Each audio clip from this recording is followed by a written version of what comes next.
So this is work that I started in 2012. We published it in 2014, and so I apologize if I look down at my notes a little bit. It's trying to remember this. It's one of my favorite projects I've worked on. It's with the Water Institute at UNC. I wanted to briefly just give a plug for what I'm doing now. My master's was looking at spray field data for industrial swine operations in North Carolina and created a spatial data set for spray fields in Duplin County. Duplin County is the densest place in the world in terms of industrial hog production. And now I am a microbiologist and sampling streams to look at fecal contamination. And so if there are any microbiologists, hydrologists, or agriculture folks in the room, I'd love to talk with you later. Right, so today I'm going to talk about urban definition, especially the geospatial definition of what we mean when we say urban. And this came out of, I was working in an office with Rob Bain, second author here, and he was working with a water quality data set from Nigeria, and I was working on some population data, and we decided to ask the question, well, what would happen if we looked at water quality data and then looked at these definitions of urban and ask the question, does water quality, does access to safe water change based on whether you live in an urban area or whether you're based in a rural area? And so that's how this project started. So first, why is it important to even differentiate urban and rural? Why do we care? One of the reasons is to look at the distribution inequity between urban and rural places, and a lot of people now also look at different economic quintiles in the urban setting and in the rural setting instead of just looking at urban and rural. But a lot of times we think about urban and rural, we think about just trying to compare between an urban place and a rural place. And so the urban poor and rural poor have different vulnerabilities to water access. And so for the urban population, as an example, there's greater reliance on cash income for water and sanitation, but for the rural population, there's an increased travel time. So different vulnerabilities there. Just looking at Google Scholar last night, there's other reasons we care is other people care. So other people care about this urban-rural divide, looking for obesity, tobacco use, and teen birth rates. And in my field as well, sometimes different standards or targets are set for the urban location versus the rural location and urban areas. And that can sometimes cause an urban bias when we set different targets for urban areas versus rural areas. And so that was another reason why we wanted to look at this. And so what do we think of when we say the word urban or rural? So when I think of urban, initially I thought, well, it's like a city center. You have a lot of people. When I think about rural, I think about agriculture, I think about farms. But when we look at what the UN decides to say is urban or rural, they decide that each country is allowed to decide for themselves what they're going to call urban. And that can take a variety of different, it looks differently depending on the country you're in. And so this is a table just kind of showing, you don't have to read it, but a lot of the different metrics that different countries use to categorize their cities as urban. And so, for example, 118 countries only use administrative boundaries to categorize something as urban. Other countries, 43 countries, say if there's, they identify urban based on the functional nature of the urban area. So if there's paved streets, water supply systems, sewerage systems, and others just look at population density. So depending what country you're in, this definition changes. And so as we're thinking about what is urban and what is rural, it's not quite so black and white as a city center and an agricultural farm. You start to get, if you think about peri-urban areas, so suburbs, which have the built infrastructure but it's lower density, versus a slum, which has high density but not very, very good access to the urban, I guess, higher quality of life.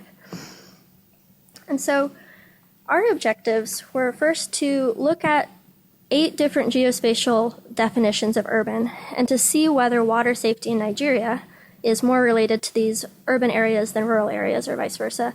Look at the frequency of the metric we were using was thermotolerant coliforms, which is just fecal contamination, in different types of water sources. So the United Nations looks at improved water sources and unimproved water sources, and so we were looking at improved water sources. And then also think about the unimproved water sources, so like surface water compared to like piped water.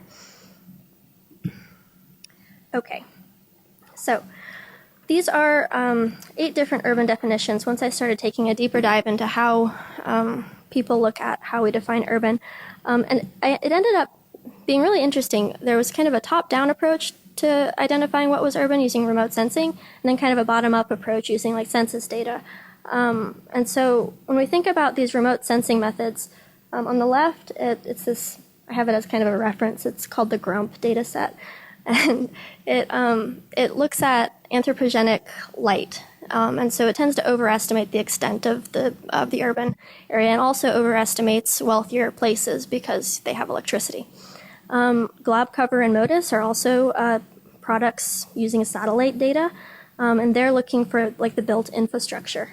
And so that's one way to measure urban. Another way to measure urban is looking at these ground inputs, which this is going to be things like using census data or modeling the population density.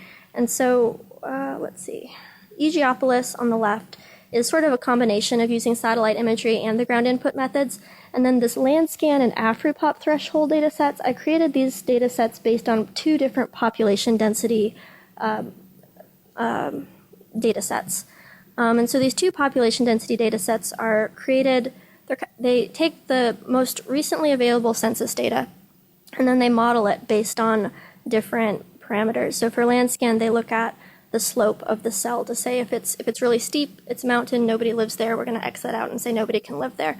They also look at roads and say if you're closer to a road, it's more likely that someone's going to live there, and so we'll model the population density such that even if the census just gives us this homogeneous number over an administrative district, we can model within that administrative district and get a better sense of what the population density is. And so to make these 2 different rural and urban maps using population density alone, what I did is I looked at Nigeria and said, okay, the UN estimates that the proportion of Nigeria that's rural is 50%. Total Nigeria population is 170 million. So if I look at, in this picture, the teal is selected, and so between 0 and 100 people per 100 meters squared is selected in teal. And when you sum up all of the people that live in that teal area, it happens to be only 0.2% of the total population. And so it's much lower than the target 50% that we're looking for. This is now 7% of the population is rural, 34%, 50%, and now we have our map for 50% rural, 50% urban, and this is how I was able to make these bottom 2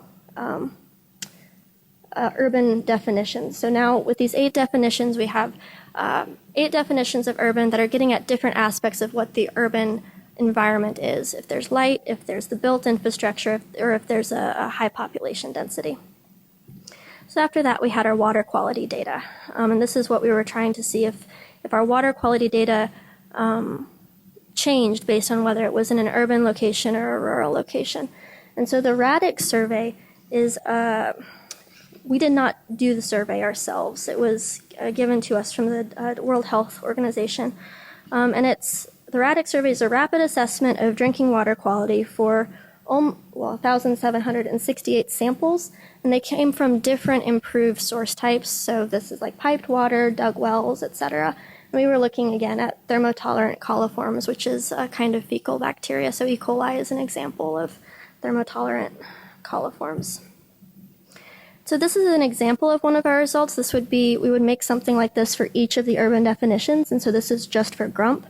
And on the y-axis is the different type of improved source, and the bar graphs along the x-axis are showing the difference between rural and urban, and the proportion of samples that were total fecal coliforms or not, that had the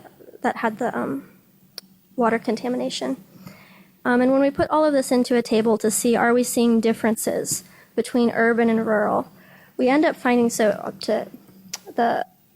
the columns are the different improved source types, and the rows are the different urban definitions.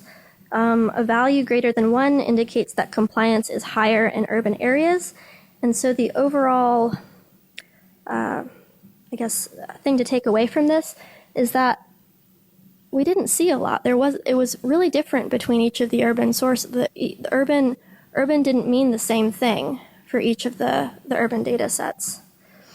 And so when we finally took into account the unimproved water sources, so like Nigerians that are drinking surface water and don't have piped water, this is when we found that in rural areas, about 60% of people in rural areas compared to about 30% in urban areas had a higher fecal contamination in their drinking water. So our results indicated that urban improved sources of a given water source type are no more contaminated than rural ones. So they're, in terms of the improved source type, whether it's piped water in urban areas or piped water in rural areas, our urban data sets didn't show that there was much of a difference, which is important when we're thinking about having different targets or standards for urban areas versus rural areas. We shouldn't. The second is that we found no evidence to justify different urban and rural water quality standards. We did find that fecal contamination was higher in rural areas when we combined the unimproved water sources, so because we took into account everything that Nigerians were drinking. And we found that comparisons of urban and rural areas are very sensitive to the definition of what we call urban.